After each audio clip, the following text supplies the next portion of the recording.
ये इजराइल है, ठीक है। और यहाँ पे आप लोगों को एक छोटी सी जगह दिखाई देगी, गाजा स्ट्रिप। ये छोटी सी जगह, इसको बोलते हैं गाजा स्ट्रिप। इसके अंदर ईरान से सपोर्टेड हमास ग्रुप है। हमास ये क्या करता है? ये इजराइल के अगेंस्ट लड़ने का काम करता है, यूएस फोर्सेस के अगेंस्ट लड़ने का काम करता है, ठीक है। और वहीं पर लेबनान से भी इसको मदद मिलती है, लेबनान के हिजबुल्लाह से। हिजबुल्लाह, हूथी, हमास, ये तीन ग्रुप हो गए किसके द्वारा सपोर्टेड? ईरान के द्वारा सपोर्टेड, जो क्या कर रहे हैं? इजराइल के अगेंस्ट लड़ने का काम कर रहे हैं, ठीक है। ये है गाजा स्ट्रिप, ठीक है। अब एक जमाने में, यानी कि 1948 से पहले, ये जो पूरा आप लोगों को आज इजराइल दिखाई दे रहा है ना, यहाँ पे इजराइल नाम का कोई देश नहीं होता था। यहाँ इजराइल नाम का कोई देश नहीं होता था 1948 से पहले। लेकिन अगर हम फार हिस्ट्री में जाएं तो कभी यहाँ पर ओटोमन एम्पायर का शासन रहा है, कभी यहाँ पर ब्रिटिशर्स का शासन रहा है, ठीक है। ओटोमन एम्पायर का शासन जब था तो यहाँ पे यहूदी लोग रहा करते थे और उनका टेम्पल 1 नाम से एक मंदिर हुआ करता था। उन्होंने वो मंदिर तोड़ दिया, तो उसके बाद फिर उन्होंने टेम्पल 2 बनाया, टेम्पल 2 भी तोड़ दिया, हमला हुआ, तो यहूदी जो थे वो यूरोप में शिफ्ट हो गए, एंशिएंट हिस्ट्री, ठीक है। मेडिवल भी नहीं, एंशिएंट में, ठीक है। ये चले गए यूरोप। अब यहूदी है कौन?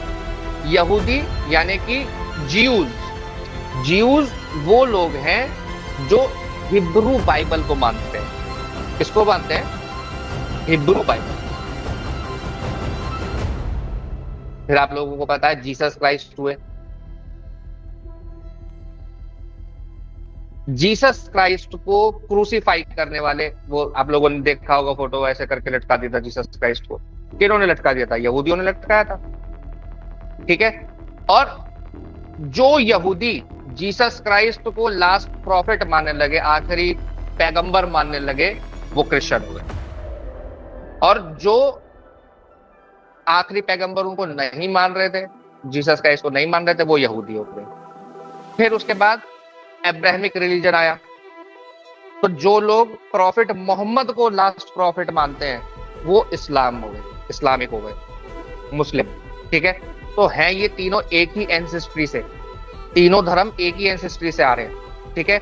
और इन तीनों धर्मों का यहां पर ये जेरूसलम है, जेरूसलम, इस जेरूसलम नाम के शहर के अंदर इन तीनों के धार्मिक स्थल, मस्जिद अक्सा है मुस्लिम्स की, इसके अलावा जहां पर क्रूसिफिकेशन हुआ था और फिर रीबर्थ हुआ, ये माना जाता है ना जीसस का तीसरे दिन रीबर्थ हो गया था, तो जहां पर रीबर्थ हुआ था वहां पर उनकी चर्च है।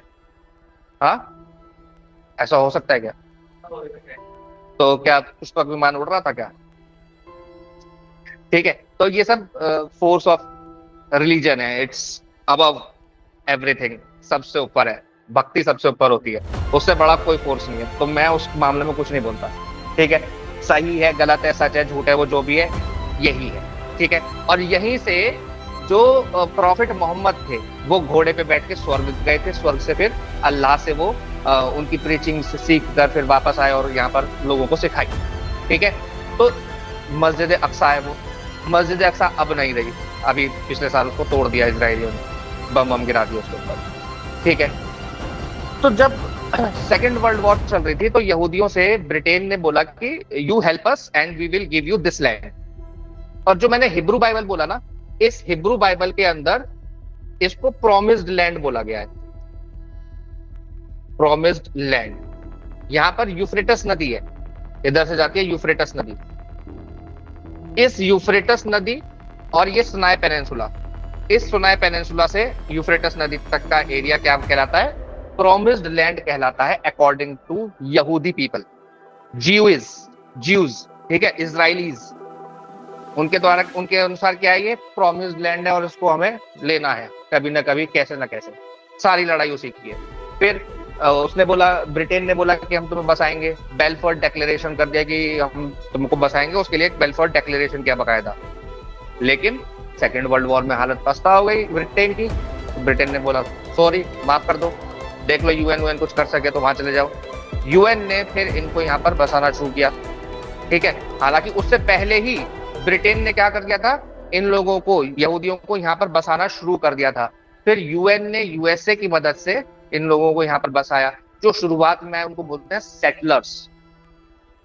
सेटलर्स फार राइट एक्सट्रीमिस्ट जो लोग थे, सबसे पहले उनको बसाया गया ताकि वो जाके लड़ सकें इनसे, यहाँ के अरेबियन पीपल से, अरेबियन लोग से, अरब थे ना यहाँ पे, अरब से लड़ सके। 1948 में देश बन गया इजराइल, और देश बनते ही Egypt, Egypt, Cairo, Egypt, Jordan, Saudi, Lebanon, इन सब ने हमला कर दिया। सोचो नया नया देश है, इसे खत्म कर देते हैं। हमला हो गया, लड़ाई हुई, 6 दिन लड़ाई चली, इसको बोलते हैं 6 डेज वॉर, ठीक है। 6 डेज वॉर में क्या हुआ, सुनाई पेनिनसुला तक रशिया ने कब्जा कर लिया, गोलान हाइट्स पे इजराइल ने कब्जा कर लिया, फिर इनके बीच में संधि हो गई और ये जगह वापस कर दी गई है। फिर फिलिस्तीनियों ने हमला किया एक बार और, उसको बोलते हैं योम किपुर वॉर, 1978 में, आई गेस डेट एग्जैक्टली याद नहीं है, 69 है या 78 है, ठीक है, डेट देख लेना एक बार। योम किपुर वॉर में इजराइल जीत गया, सारे अरब देश मिलके लड़े, तब भी इजराइल जीत गया। फिर इजराइल जीतने के बाद फिर इनके बीच में संधि हो गई, फिर उसके बाद संधि चलती रही, और फिर इनका हुआ अब्राहम अकॉर्ड, लास्ट में सन 2000 के आसपास हुआ अब्राहम अकॉर्ड, और सन 2000 से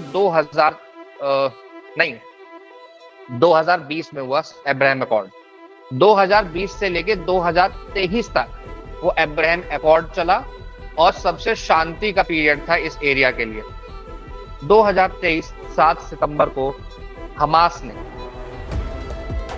ने क्या किया, जेरूसलम पे हमला कर दिया, रॉकेट मारे, 1200 लोग मार दिए इजरायली, और बहुत सारे लोगों को बंदी बना लिया। 600 लोग मार दिए, 1200 लोगों को बंदी बना लिया। अब वो बंदी बना लिया तो इजराइल ने इनको मारना शुरू किया 2023 में, और अभी तक मार रहा है। फिर वो, अब इजराइल ये भी नहीं देख रहा कि जेनोसाइड हो रहा है, बच्चे मर रहे हैं, बच्चों की छाती पे गोली चल रही है, वो भूख से मर जा रहे हैं, ना खाना जाने दे रहा है, ना पानी जाने दे रहा है इजराइल। तो इस गाजा स्ट्रिप को दुनिया की सबसे बड़ी ओपन जेल कहा जाता है, दुनिया की सबसे बड़ी ओपन जेल है ये। तो ये इसका बैकग्राउंड है। अब लड़ने के लिए ईरान इनका सपोर्ट करता है, किसका, फिलिस्तीन का। अब यहाँ पर तो हमास का राज चलता है। एक और एरिया है वेस्ट बैंक, किसी दिन डिटेल में डिस्कस करेंगे, तो इसके अंदर डिस्कशन आएगा पीएलओ का, फिलिस्तीनियन लिबरेशन ऑर्गेनाइजेशन, और उसके अंदर जो एक व्यक्ति थे जो उसके हेड बने, यासिर अराफात, और सबसे पहले एंटीफाडा हुआ, एंटीफाडा 1, फिर पीएलओ बना, फिर उसके बाद एंटीफाडा 2 हुआ, और पीएलओ के 2 हिस्से हो गए। पीएलओ डिप्लोमेसी की तरफ चला गया, और एंटीफाडा 2 के अंदर जो लोग ये चाहते थे कि डिप्लोमेसी से काम नहीं चलेगा, हम लोगों को लड़ना पड़ेगा, हथियार उठाने पड़ेंगे, वो हमास बन गए। तो एंटीफाडा 2 में जो ये बाइफरकेशन हुआ, एक को मिला वेस्ट बैंक पीएलओ को, और एक को मिला गाजा हमास, ठीक है, यहाँ इनका बंटवारा हो गया, ठीक। लेकिन अभी भी डिप्लोमेटिकली दोनों एक दूसरे को सपोर्ट करते हैं, क्योंकि दोनों है तो एक ही कंट्री, फिलिस्तीन, है ना।